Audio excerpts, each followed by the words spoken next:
All right, guys, we're gonna open up the call. We're gonna open up the lines. We're gonna take some calls, answer some questions. One of my favorite parts of the show, hearing from you guys. So we got a few. Got a few questions today. I'm gonna try to give some solid advice, or the best I can, the best we could do. So if you have any questions, go ahead and send them into Bradleone. Oh no, that's not it at all. Go ahead and send it into layitonbradleone at gmail.com. Lay it on Bradleone at gmail.com for all your questions, concerns, and needs. And I will do my best, okay? I will certainly do my best, and I love you. And if you just need a little digital hug, I'll be your guy, you know? What are we gonna do? All right, so let's go. Let's go to the phones. Let's take the first call for the day here. Let me pull this bad boy up. Oh, video, love to see it. Thank you. Let's get at this one here. Hey Brad, this is Shelby from Chicago. First of all, I just want to say I've been following you since the very first kombucha video. I love all of your videos. You're such an incredible personality to watch. What was it like making the transition from being with a company that kind of gave you like the initiative to start those videos to your own independent videos for YouTube? I'm really interested in doing content creation. I am a freelance podcast editor right now, but I would love to like get on the mic and do all those sort of things. But I haven't found my niche, my niche yet. So how did you kind of do that transition to your own independent content, and what advice would you have for upcoming content creators? Thank you so much, and I'm excited to see the rest of the podcast. Hello, say hi. Oh, yeah. What's the kitty's name? Hello. Oh, there's another cat. Shelby's got the cats. I like them. Good looking cat, Shelby. And thanks for calling in with the questions there.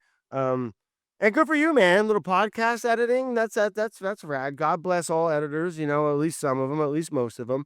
You look like one of the good ones. And yeah, I mean, there was two questions, kind of, all right, where it was like one of them was like, how do you find your own niche, and how do you start your own in being in front of the camera or the microphone. I think it would just be anything that you're really passionate about. I mean, you seem like a smart cookie too. Like, I know it's a big flooded market, and I'm just wading in it too here.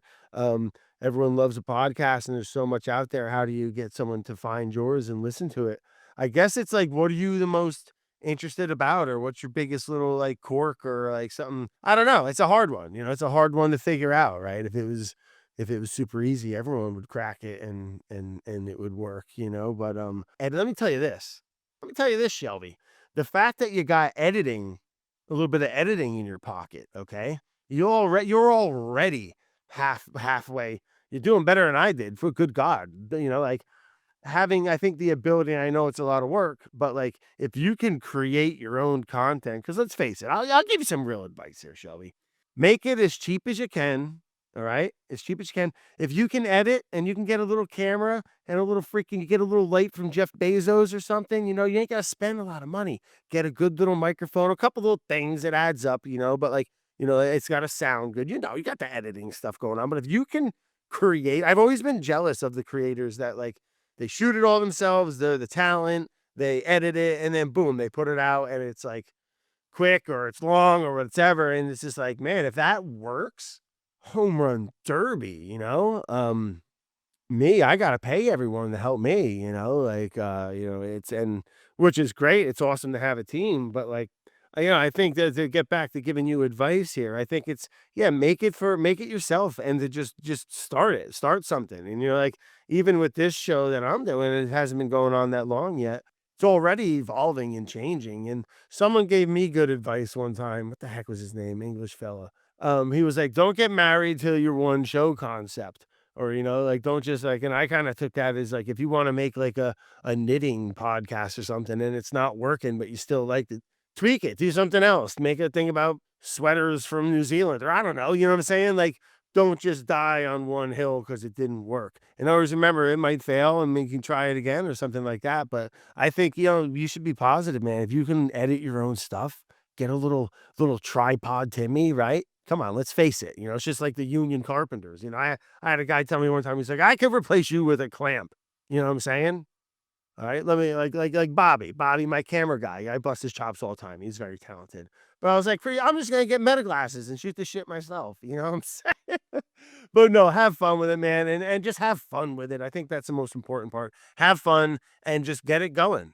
Try it. You got to start somewhere, even if it sucks. You never know unless you start. And like I said before, it's gonna evolve.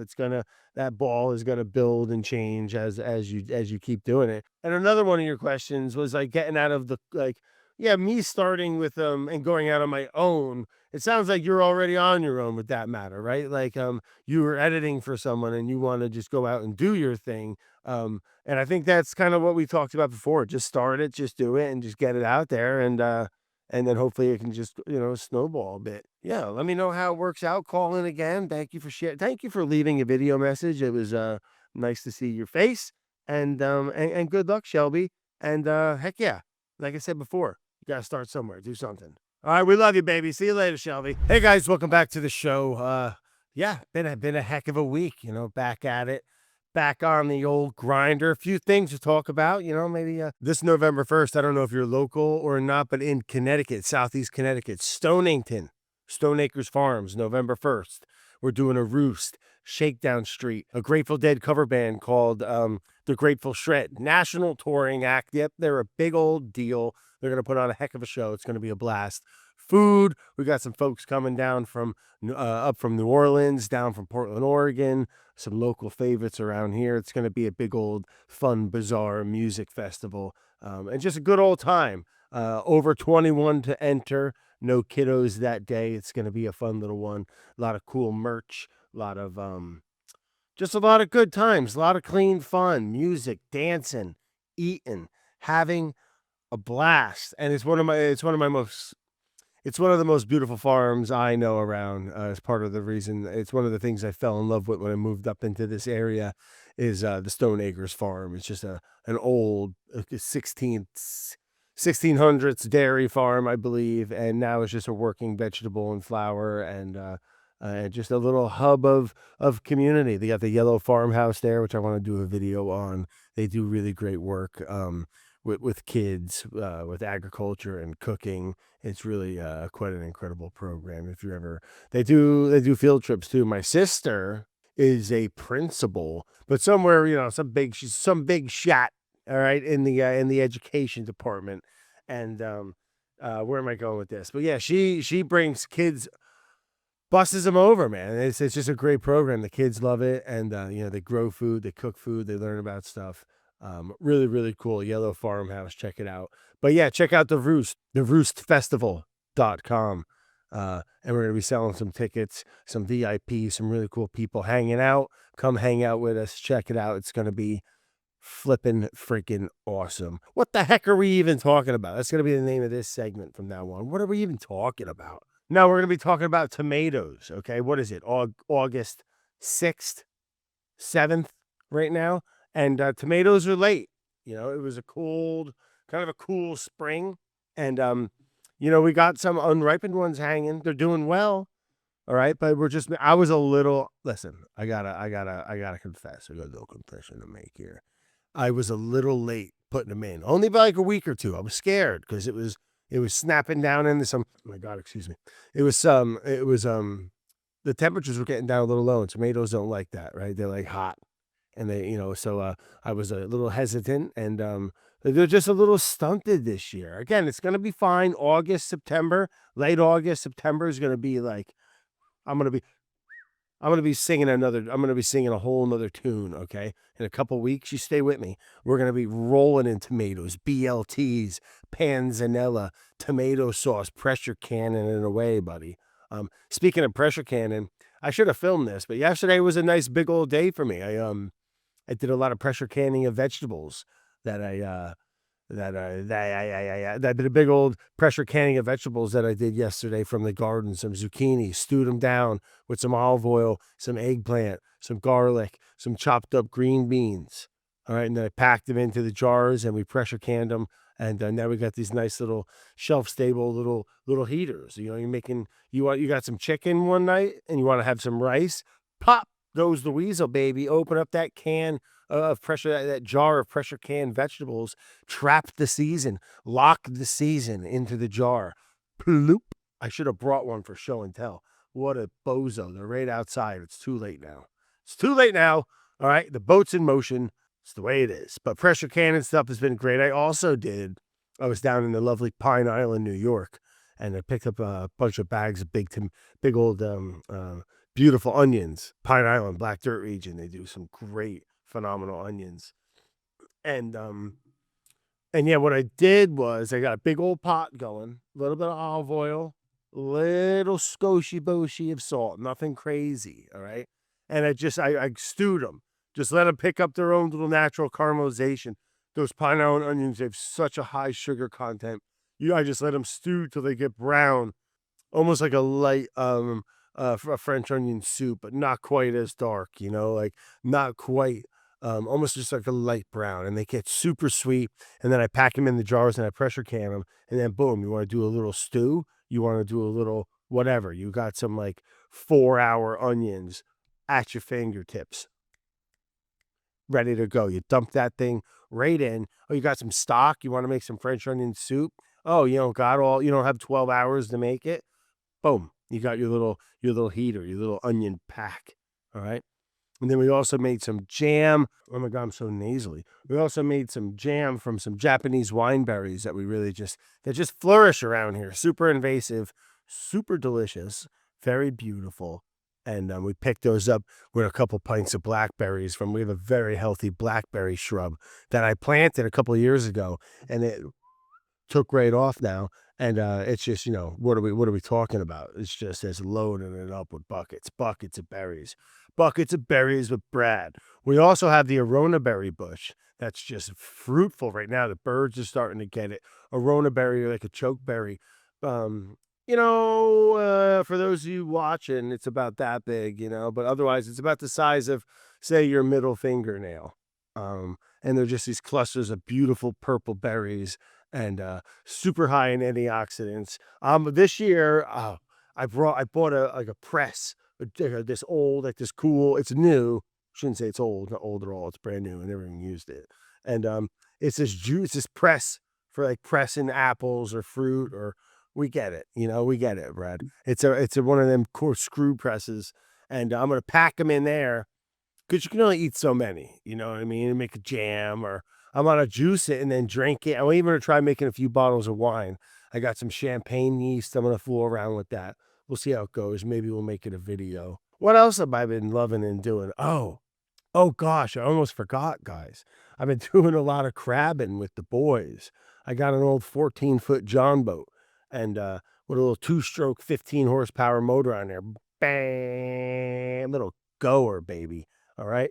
2-stroke Johnny hooked me up, and things ripping on there. So we've been doing a little crabbing. You go at night with the lights, and I'm in the back, and I got a big gig stick, this big old stick I got that I can use to gondola us a little bit, but I got the little electric trolling motor out there too. And we just hug the coast at night with the lights, and you scoop up the blue crabs. World-class table fare. And again, just a real good, clean, fun time. Everyone's having a blast. Good for the kids, good for the adults. My buddy Uncle Doom, he comes with us. And the other day, me and Uncle Doom went, and we got about 30. Huh. We got about 30 of them bad boys, them little mud bugs, those little mud puppy bugs down there. And yeah, we did a great job. We got a couple soft shells.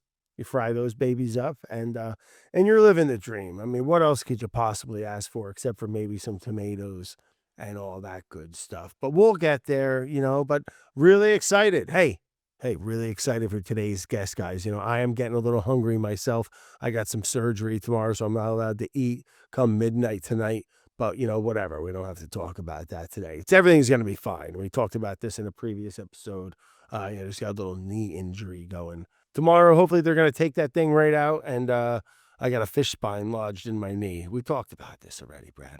And tomorrow we're going to be going in to get it out. We got the surgeon. Yeah, fingers crossed. Either it's going to be fine, or this is going to be the last podcast ever. So, this is just the way it is. It's the way life is. We're going to be fine, Brad. Just relax. You got a 2-centimeter piece of fish spine lodged in your knee. Everything's going to be fine, okay? For God's sakes. But what I was getting at is I'm getting hungry, and today's guest is a master of his trade, all right? barbecue legend, known for competitions, winning competitions, cooking up beautiful barbecue, and just overall hell of a nice man. Got to hang out with him. Made a video here in the studio with the gang from Yeti. All right, and who else? What was that? Cast Iron Chris. All right, so we had the Yeti folks in here. Tuffy Stone, everyone. What a name too, Tuffy. My God, you lucky son of a gun. We'll talk about all that and how. Is Tuffy even your real name, Tuffy? I don't think it is. But either way, let's welcome Tuffy Stone to the show, bud. Tuffy.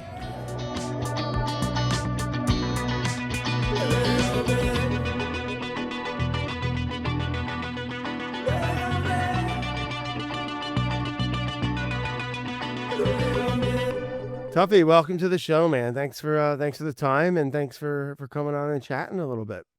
You know, Brad, thanks for having me. Last time we were together, it was big fun, and I know today's going to be the same. My kids still talk about they will. You were burned into a core memory, where with you gave them a very generous fee, a monetary donation if they promised to make their beds for a week, and they did it for the entire week. I even got them. I milked it for about a month. Okay, I might have to send another installment, another payment up. It shouldn't take that, but my God, point being, it was a blast having you up here, and we got to do some cooking and hanging out and talking about some cast iron and stuff. But I'd love to just slow it down a little and pick your brain a little bit about you, man, and how you got to where you're at. Being barbecue competition chef, Yeti ambassador amongst that other brands, just killing it in your space. But before all that, man, where'd you grow up, Tuffy?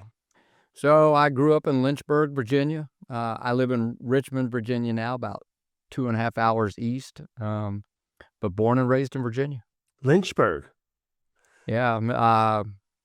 I've been. Now, have you been to Lynchburg? My brother-in-law went to college there and then ended up, I think, like teaching there for a little bit, and they still live there. I've gone fly fishing in the river under that big old bridge there, and spent a little bit of time. Did you catch smallmouth? We were catching some smallmouth, and I also hooked into I didn't land it, Muskie. but I think it was a big old muskie, like tiger muskie. Looked like a goddamn. I lost a barracuda. muskie on the James River, and I grew up. I did a lot of fly fishing for native brook trout. But that was probably about a 45-minute hour drive to the good trout streams. But okay, yeah, I didn't muskie see. and the James. That's it, man. It was a nice sized fish too. It startled me how large it was.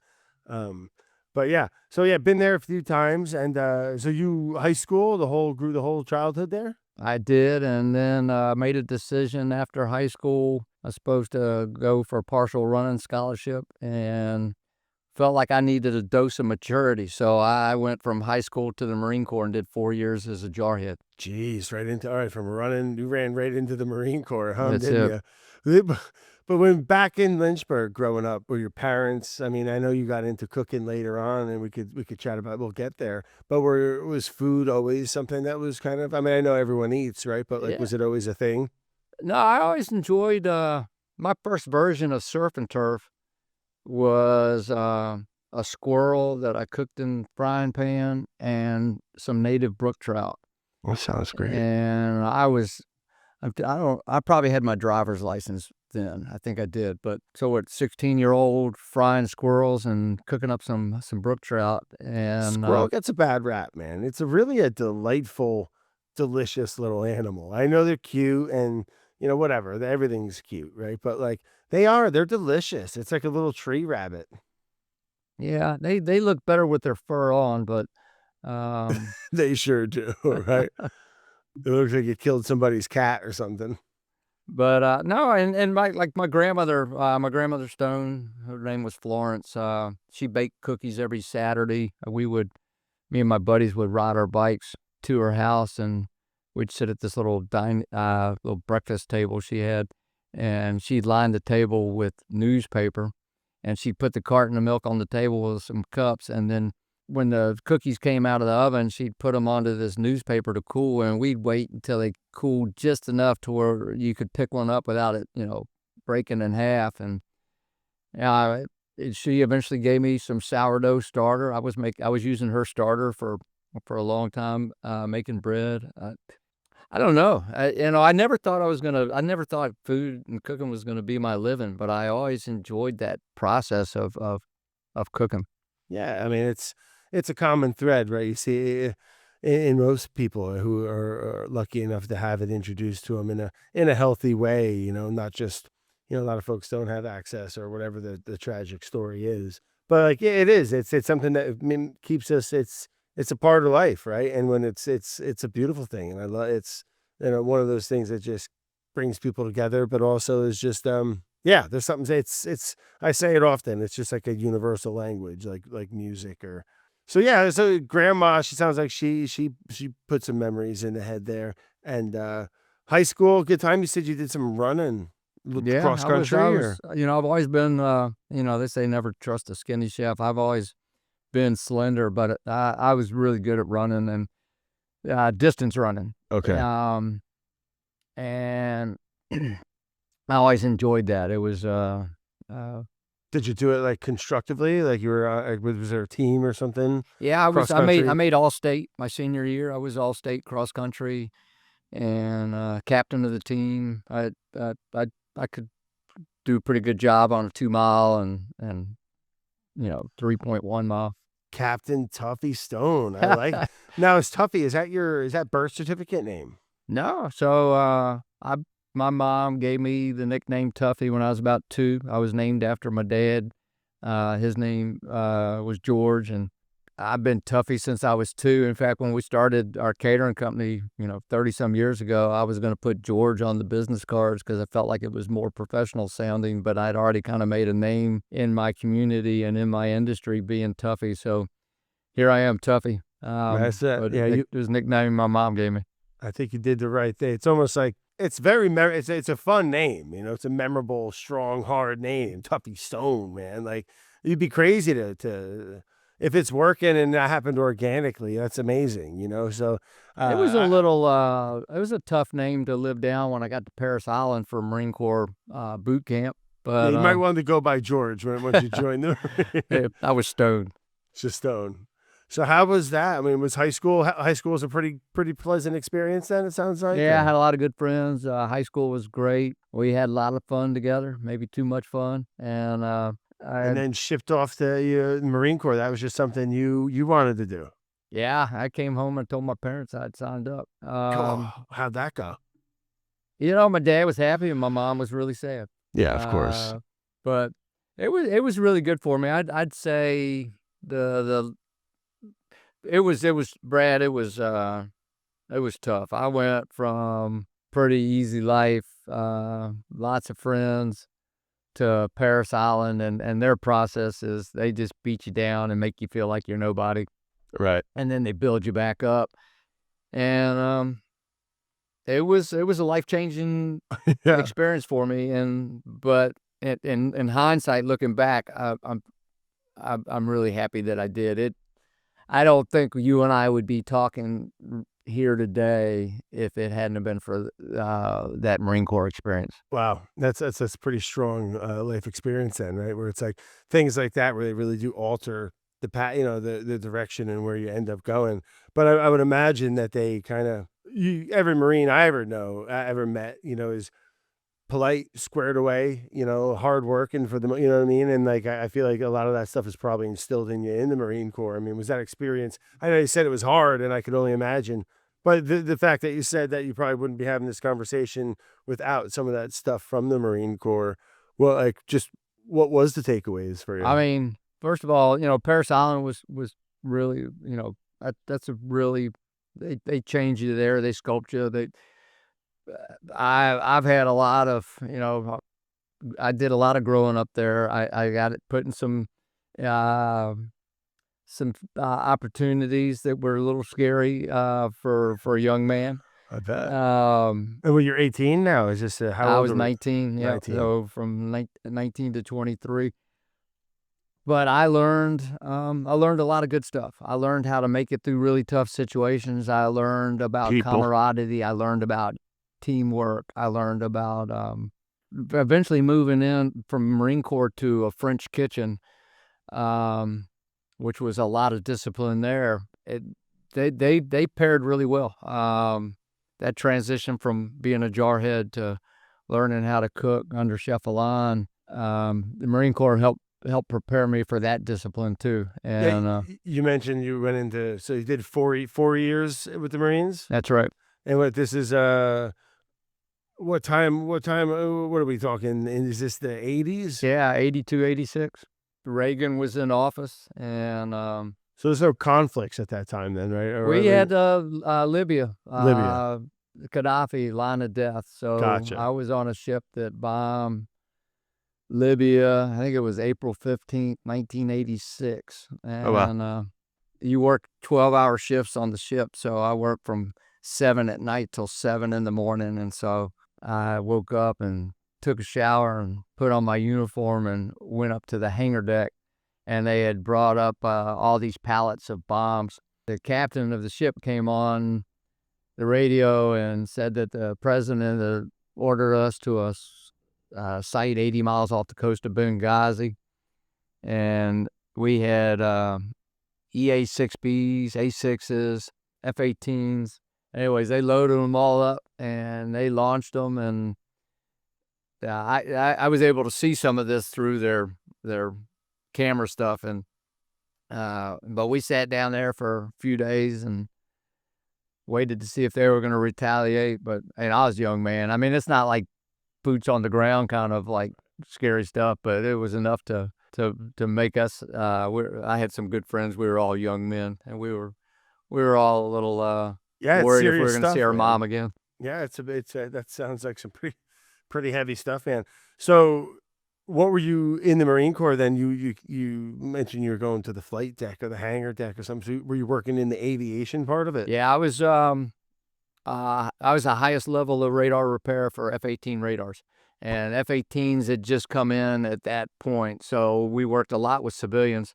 When I went to test, I did really well on my entry test for the Marine Corps, so I could pretty much have any job that I wanted, and I was counseled that was a good one to go into. And a lot of my friends, they stayed in that business when they got out of the military. I think that would make a lot of sense too, right? I mean, you're a radar technician. What are you fixing stuff? You're doing what does that entail? What do you?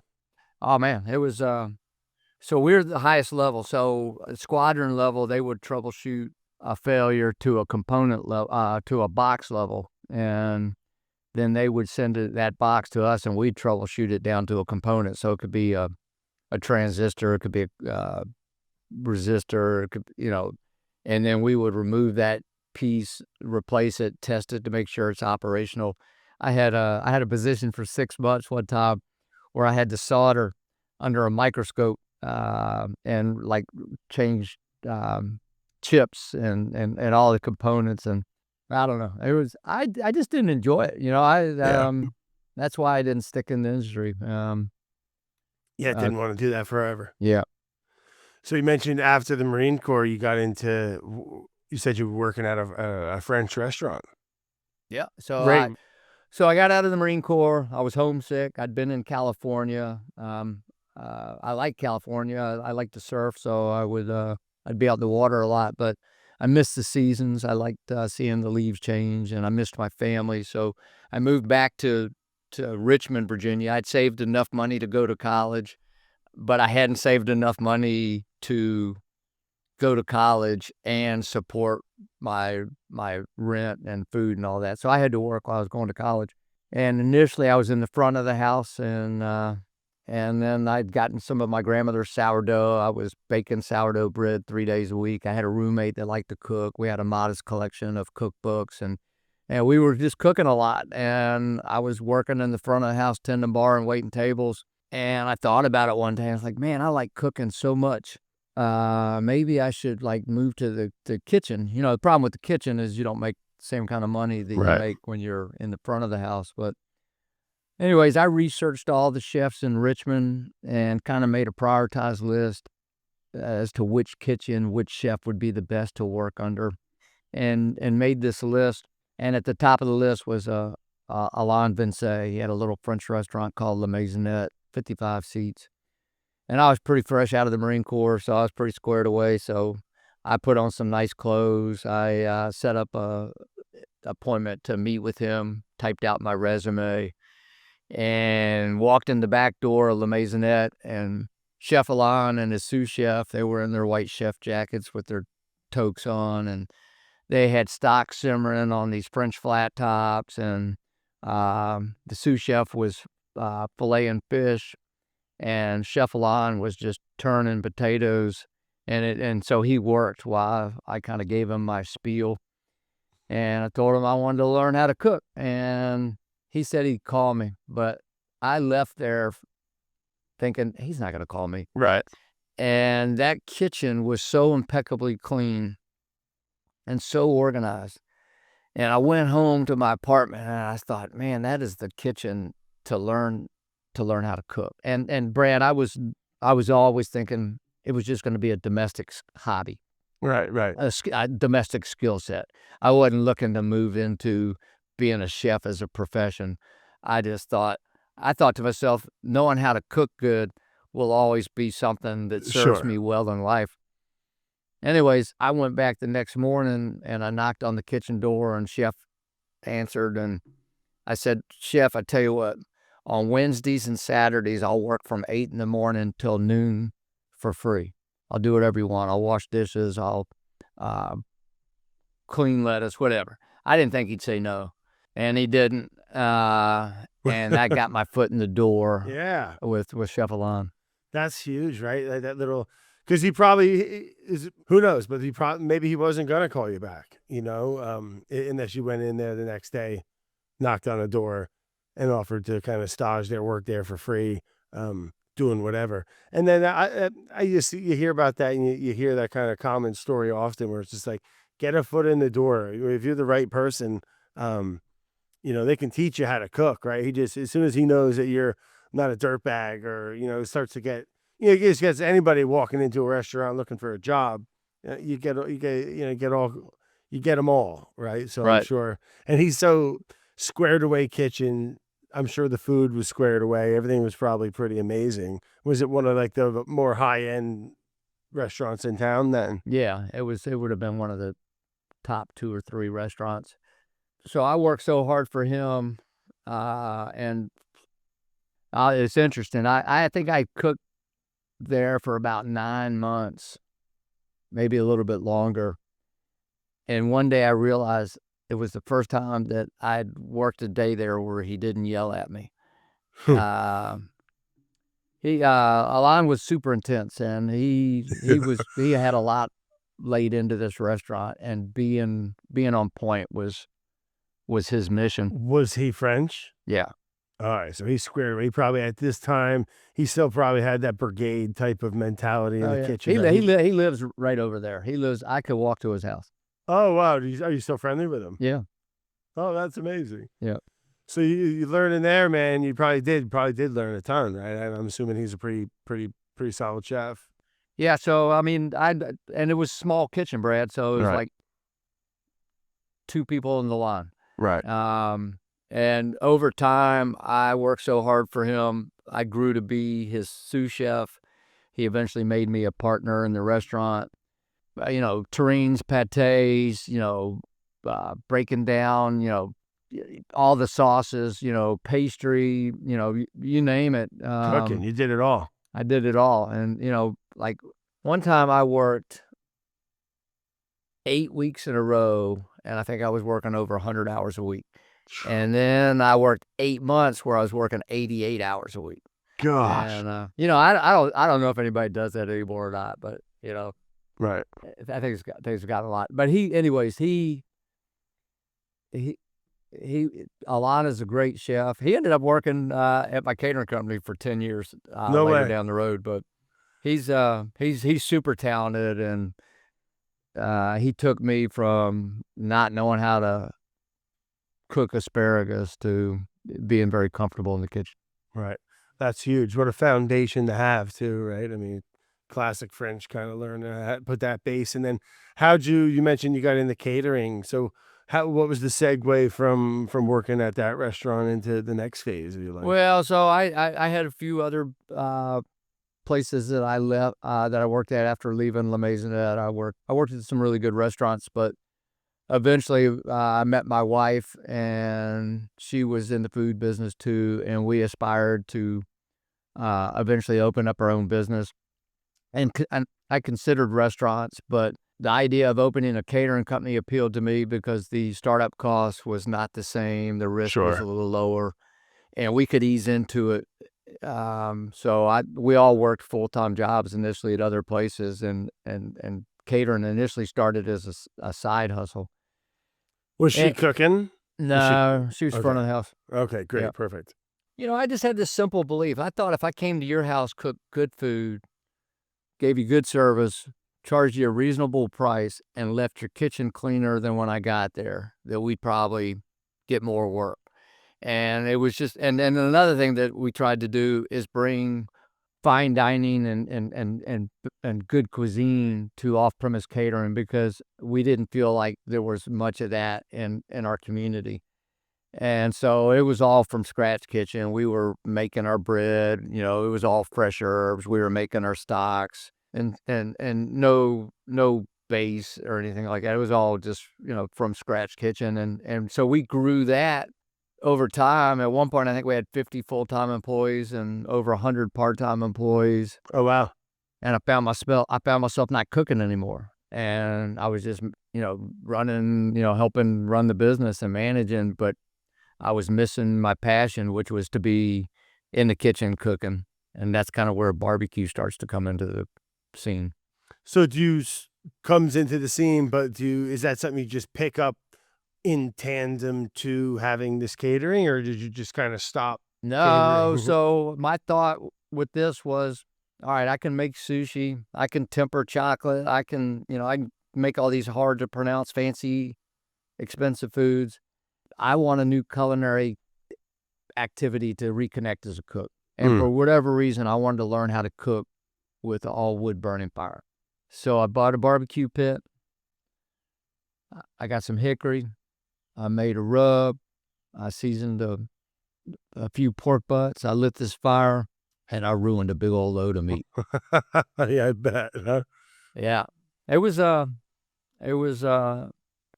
surprising, probably in the best of ways. I was like, here I can make all this fancy stuff. I always say barbecue's like the friendliest food. It's the most gregarious cuisine. I mean, typically, historically, barbecue is taking tougher cuts of meat and trying to cook something great out of them. It's usually family reunions, and it's picnics, and it's large groups, and it's a really casual food. I've never met anybody that's afraid to pronounce barbecue. Right.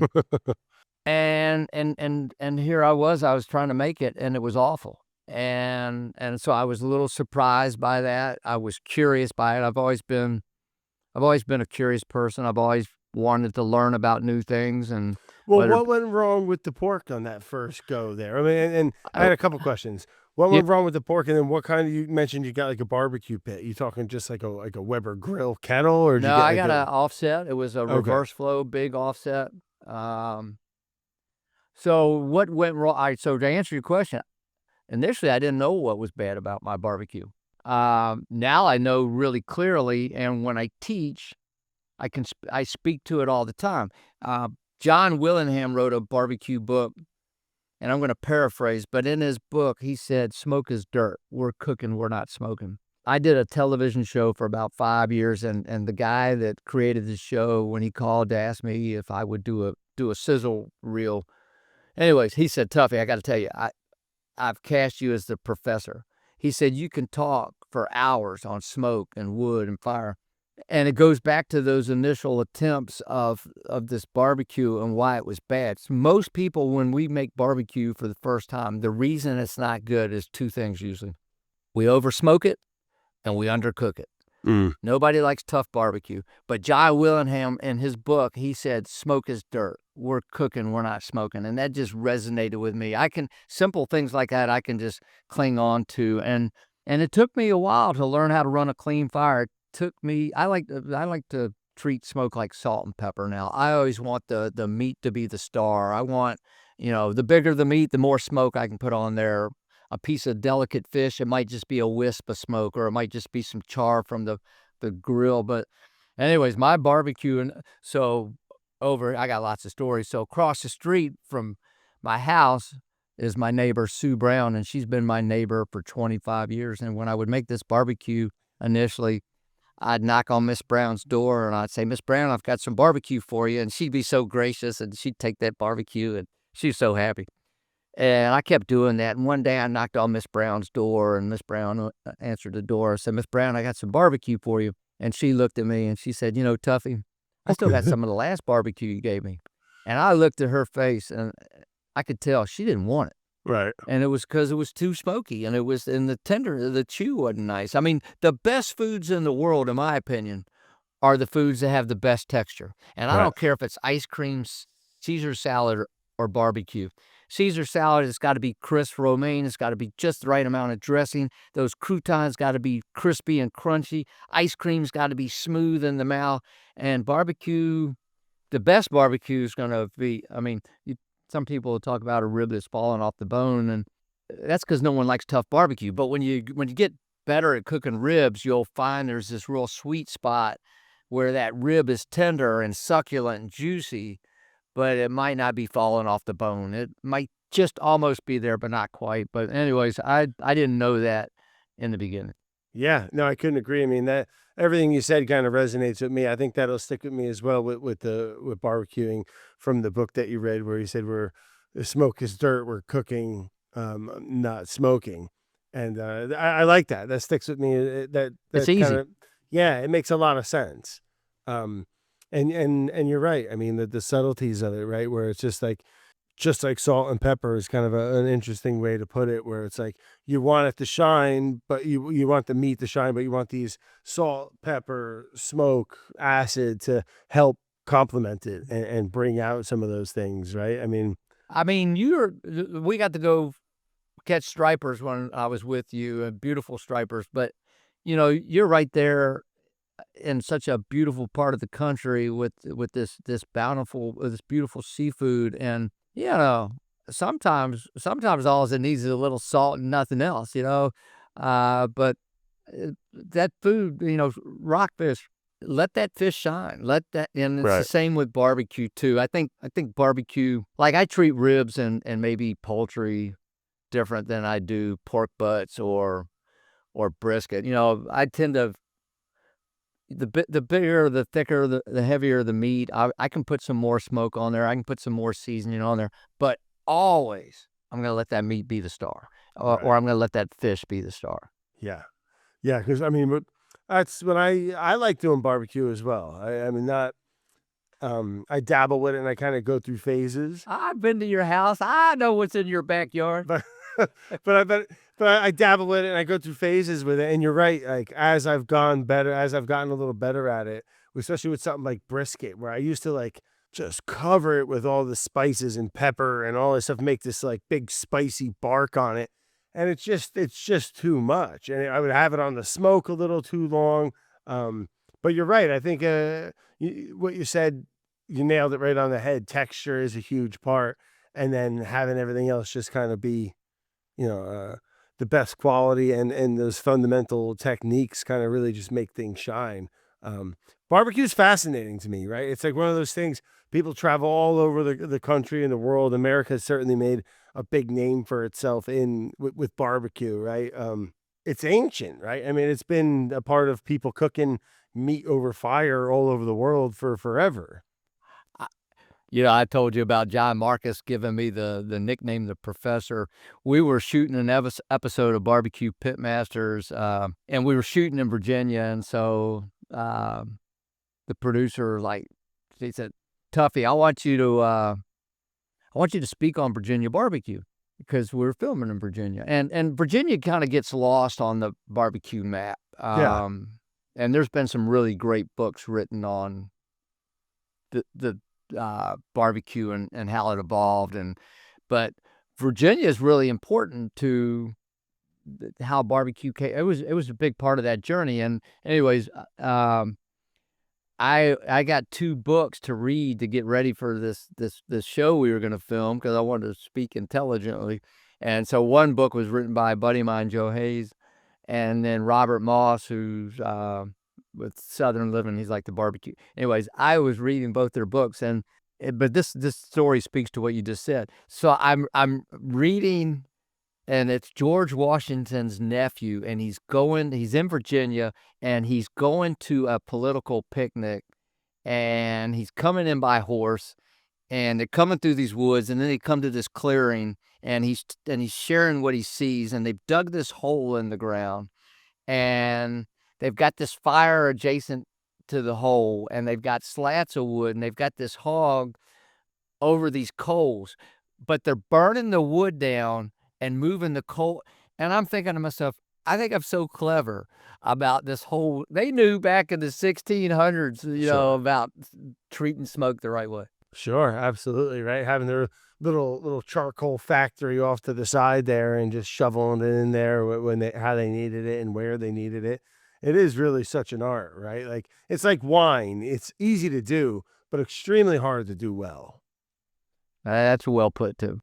Right? Like Yeah. you can make a god awful bottle of wine. It's got 15% alcohol and it looks like Concord grape juice or something, but it's in the world of wine, it's god awful. But those nuances, those things that come from, years, decades of experience where you make mistakes, where you screw up a whole mess of pork butts or something. And but every time you kind of learn, you don't want to do it again, but you also just want to get better at it, right? Like you want to make good stuff.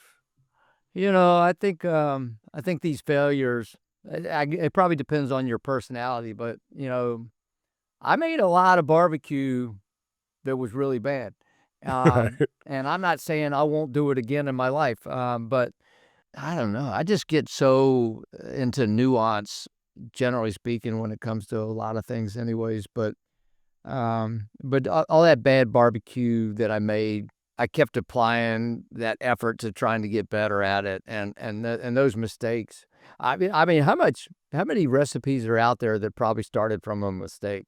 There's Oh probably yeah, a bunch of dishes out there that started off by a mishap, but probably everything, for the most part. So many questions I could ask you too, just about, when it comes to barbecue.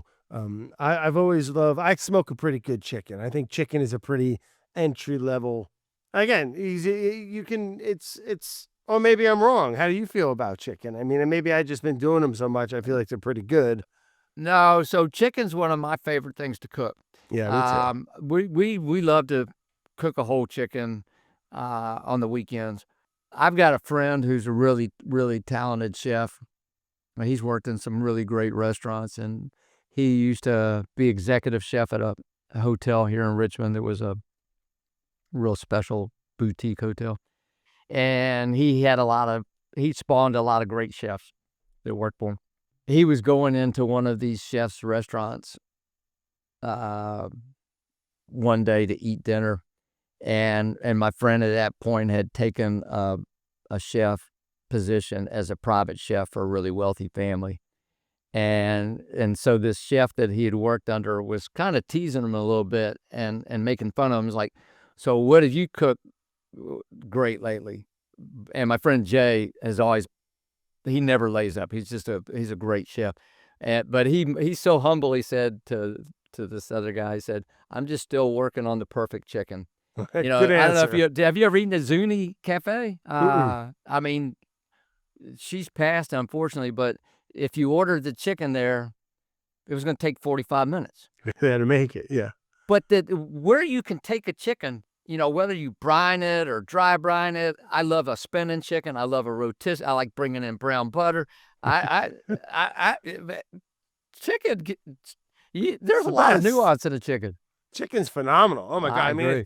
it's like anything, right? I mean, like, it's where it comes from, who's farming it, how they're treating it, what part of the world it's raised in. It's just like a pig or a cow. It's a product of its environment, right? So I agree. I mean, I geek out with all of them.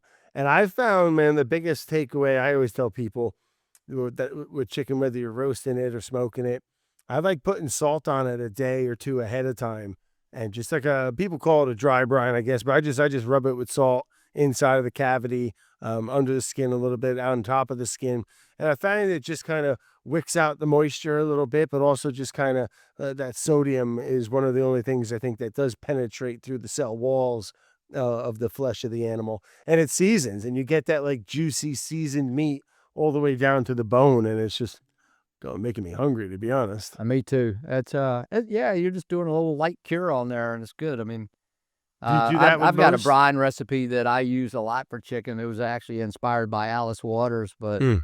and it's mirepoix and water and salt and sugar and fresh thyme and bay leaves and peppercorns and things like that. But I'll soak chicken in that, and it really makes a nice taste. But Yeah. let the chicken be the star.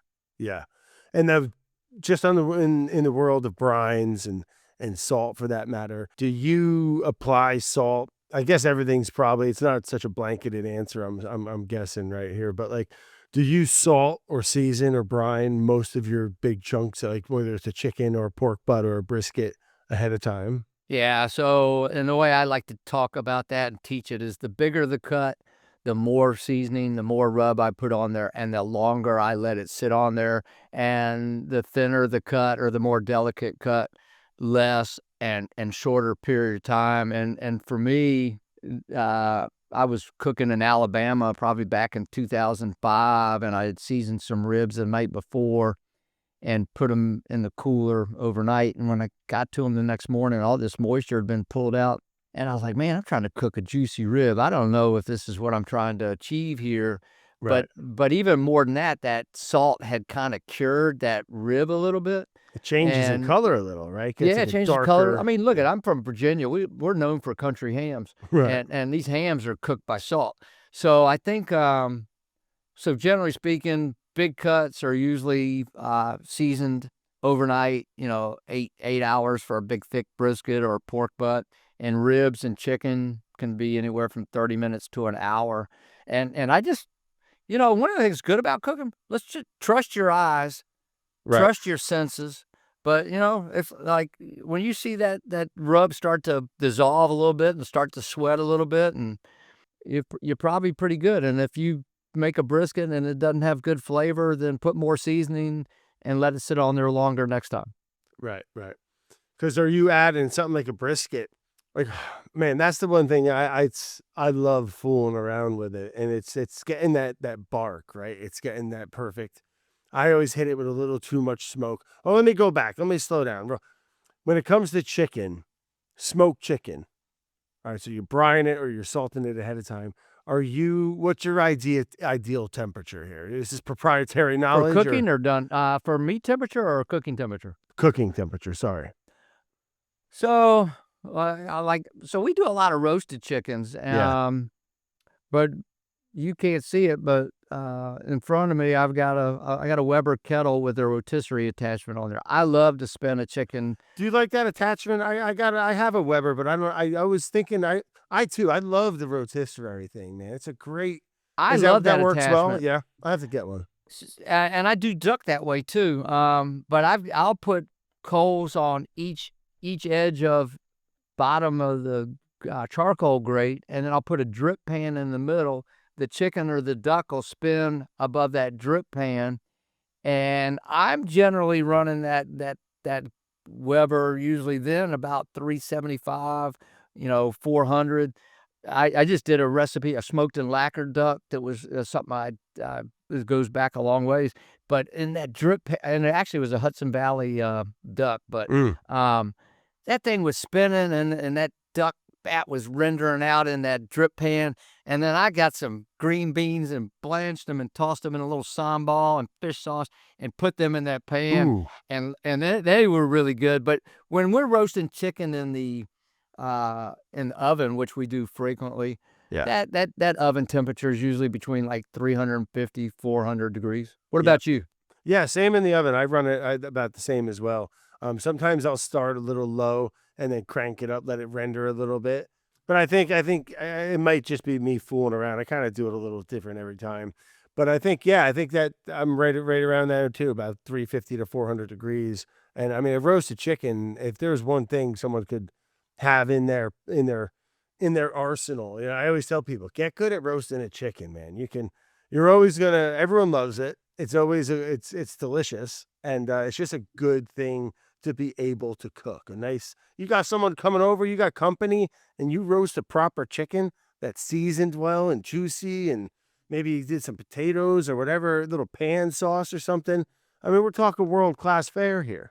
I agree with that 100%. And then if you didn't eat all your chicken, you get to make chicken salad, and then you get to take the bones and make a nice, beautiful stock. So I kind of like look at a roasted chicken as sometimes being part of 2 or 3 meals. Oh, it's a win-win, man. One of my favorite meals growing up was that's what my mom would do is we'd have chicken or turkey or something, and then 2 days later we'd be having chicken soup, and it was like it was always just what a fond, and I'm sure it has something to do with my passion for cooking now, but she would have that stock simmering away in the kitchen, and the whole kitchen smells of that sweet mirepoix with the roasted bones, and it's awesome, right? I mean, it's you can't beat a good stock. So yeah, I'm with you on that one, man.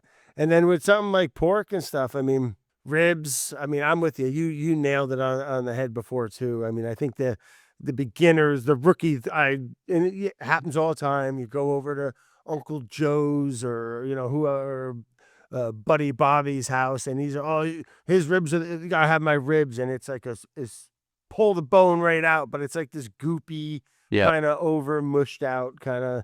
That's just not it, man. Right, where it has a little bit of toothiness. I don't want to be gnawing on the thing like it's not properly cooked to where it's not tender. But you want it to have a little bit of grab to the bone still. You want to be able to pick it up and eat off when it's perfect. It's perfect. Yeah. Talking about the quick cook pork cuts, I think 2 of the greatest things that happened in the pork world, first of all, was when the USDA changed their recommended internal temperature. I think it used to be 160, and they brought it down to 145. Right.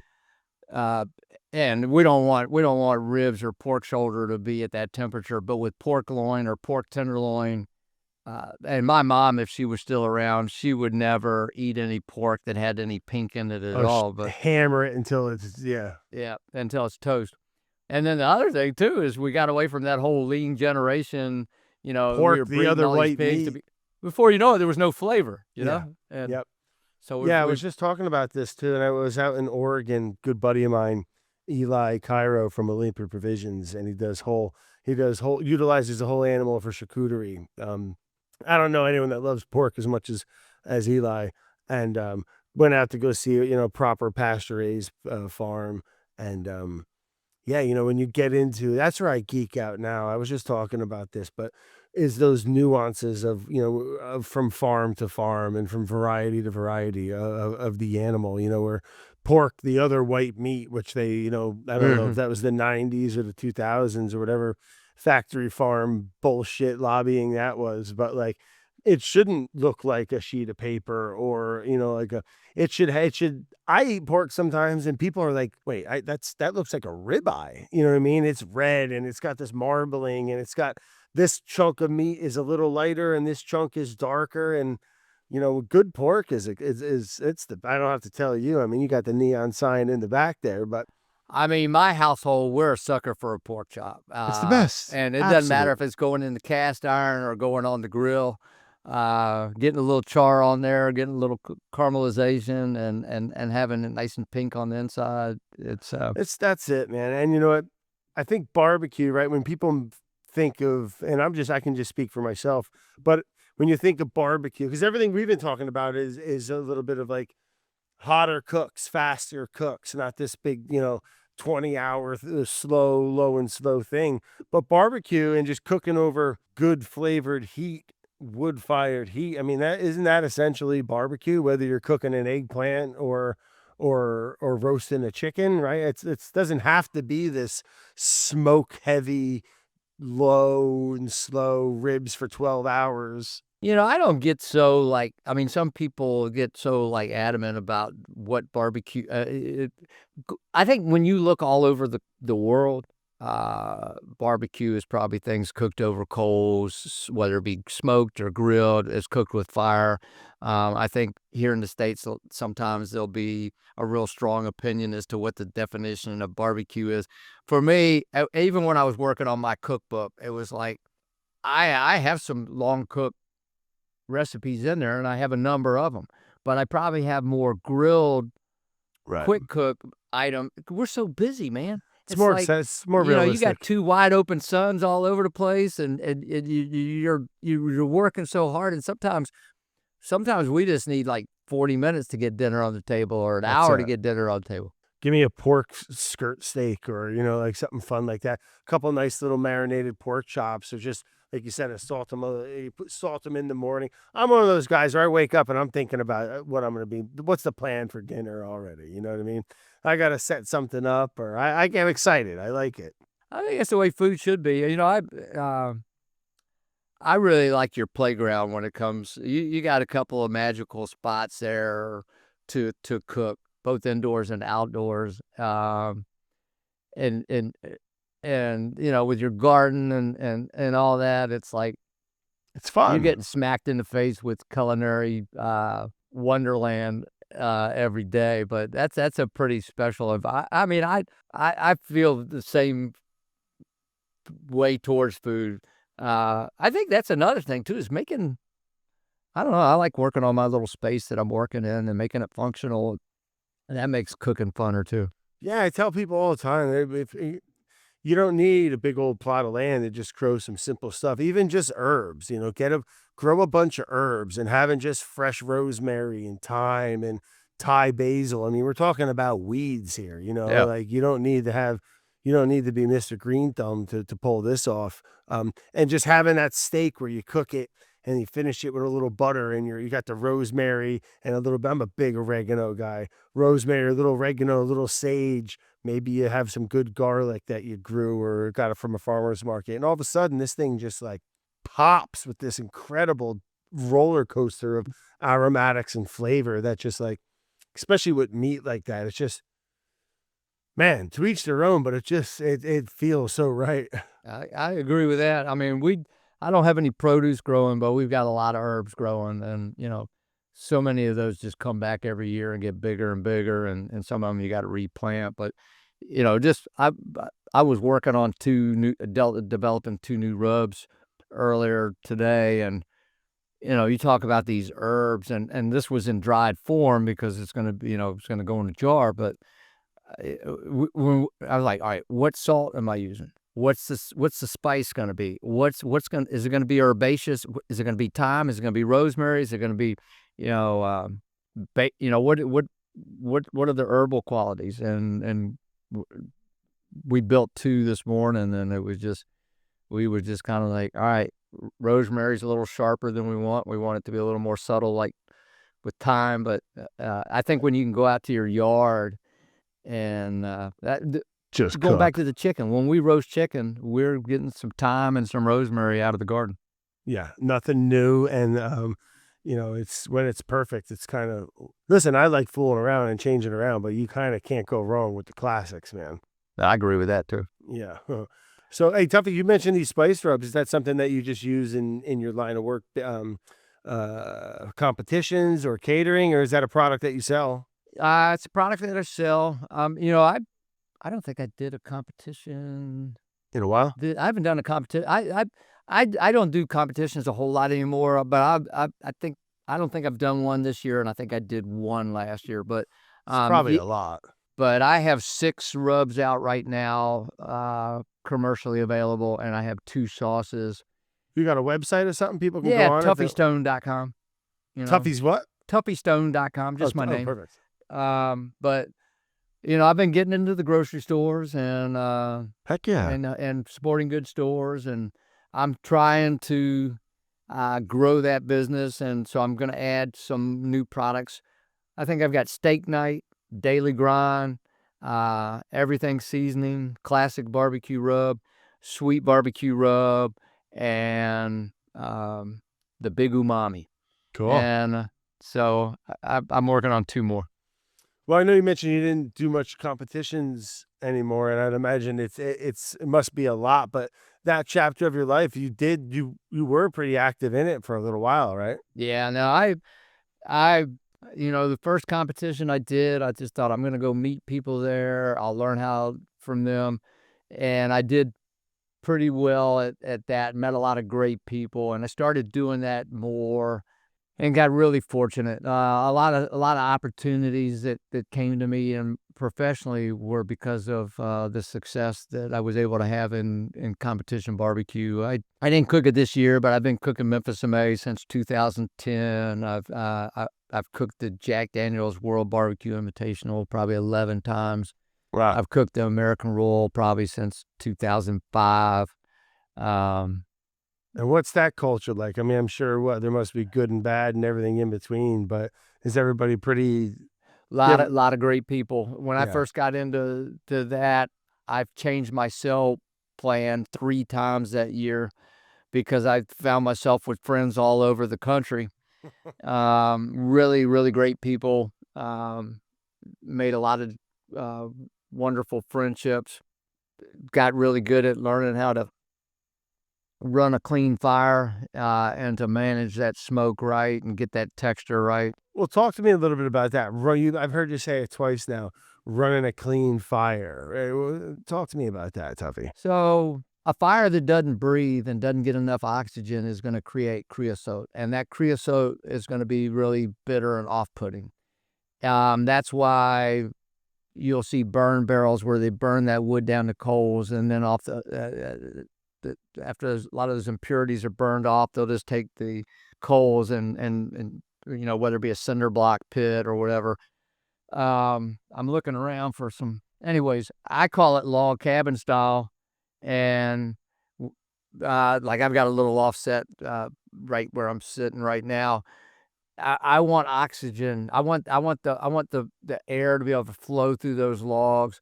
I'm really there's a video that I made teaching. So it's a pretty active fire. It's breathing, it's burning, or I mean, it's not. And I cut my wood down really small. I'm using logs that are probably about 9 inches long and maybe about that big around. Okay. And so I'm having to feed that fire more often because I'm not just putting big logs on there and coming back every hour, because I'm trying to really run a clean fire. So moisture content in that wood, size of the wood, placing that wood, I've learned how to, in fact, I can get a fire that's too clean. Going back to smoke being salt and pepper, I've got lots of stories about different cooks, but I can almost get it to where there's not enough smoke because of my process. It would just be pure, clean heat. Yeah. I was talking to somebody earlier today, and they were telling me about their first experience of cooking on a Weber kettle, and it was too smoky. So, I mean, even if it's briquettes or lump charcoal, Jim Minion put together he came up with this idea, the Minion method, where you kind of like snake charcoal around, and then you put some lit coals at one end, and then it kind of weeps along, and you get a really long burn. You get your temperature you're looking for. This is for low and slow. This is not for a grilled item. And you get a nice pleasant amount of smoke, not being too smoky. I think most of us can relate to getting our first smoker and getting it fired up, and crack you a cold beer, and you see that smoke coming out of the stack, and you're like, yeah, I'm smoking. That's dirt. I think your best barbecue is going to be where you might be a little challenged to see any smoke at all. Right, sure, just burning clean, but you're getting that flavor that's coming out of that wood, right? All those nuances that are coming out of, whether it's hickory or apple or cherry, right? I mean, that's where you're not just burning dirty, but when you're burning clean is probably when you're going to pick up those nuances and flavors. That's right. And I think, just a couple of tips for anybody, if you're struggling at all. I mean, one thing, if you cook a pork butt or brisket and you wrap it, let's just say in aluminum foil, if you go to get that meat after it's tender and your aluminum foil is black in color, you probably weren't running a clean fire. So you Right. can tell a lot by the color that gets put on that aluminum foil. Another trick that can be really helpful if you get a pit for the very first time, it's the biscuit test, although I like the meatball test better. But basically, if you get an offset pit or a cooker and you're cooking on it for the very first time, fire that pit up, get it up to about 300 degrees, and then get those 2 biscuits like you get at the grocery store that you pop on the corner to get them out, and do a grid of biscuits, or make meatballs and do a grid of meatballs, and cook those for about 20-30 minutes, and then open your door, and you can tell by the way those biscuits or those meatballs brown as to how that heat travels in that pit. And then I take that information. So like on some of my offsets, it might be hotter on the right side near where the smoke, the firebox is. And it might be hotter on the left side where the stack is. And it might be hotter in the back of the barrel. And it might be cool. And I'll use that visual heat map to place my meat appropriately. So if I've got a thicker rack of ribs, I'll put that in the hotter spot. I'll take a thinner rack of ribs and put it in the cooler spot.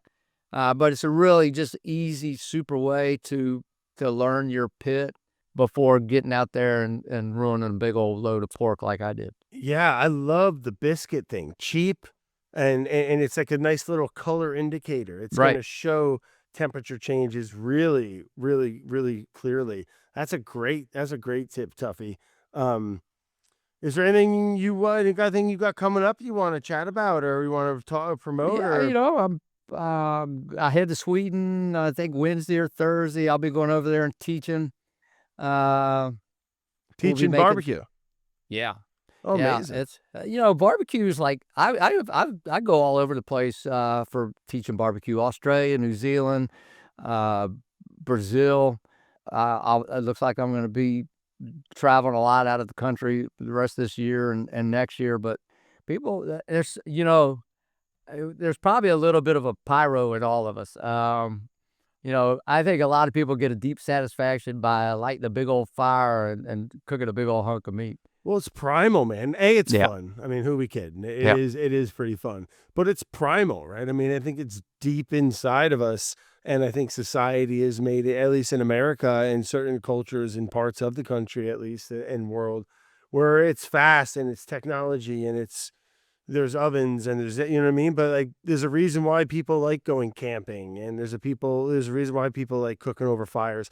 There's a reason why people like staring at barbecue at bonfires, right? Not just because it's warm, but I say it all the time. It's like ancient television, right? It's just a part of us, and people have been doing it for thousands and thousands of years. I But think heck that's one of yeah. the things that I like about barbecue, and I think what a lot of people like, everything's so fast now. I mean, look at you and I are talking face to face, and you're in Connecticut and I'm down here in Virginia. I mean, it just speaks to how things have changed in life. But sometimes just lighting that fire and taking a moment to hit pause, whether you're grilling something that's quick or, you talking about looking at that barn fire. I met a chef in Brazil a number of years ago. His name is Marcos Levy, and he's like this savant. He's like just a amazing chef and live fire guy. And the first time I met him, I had been